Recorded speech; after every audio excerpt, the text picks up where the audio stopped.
Un vis de-al nostru deveni realitate. Suntem aici în St. George Bay, la baza sportivă din St. George Bay, bază sportivă la standarde europene. Aici sunt cu domn primar.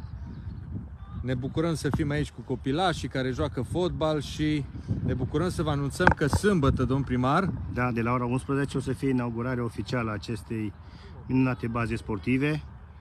Sunteți așteptați cu toții. o să vină foste Mare Glorii, Da, spune-le, Lăcătuș, cine? Marius Lăcătuș, Gabi Bali, normal, care este... Miodrag Berodedici, Lucian Sâmărtean și, bineînțeles, sângeorzeanul nostru drag, Gavrila Pele Balint.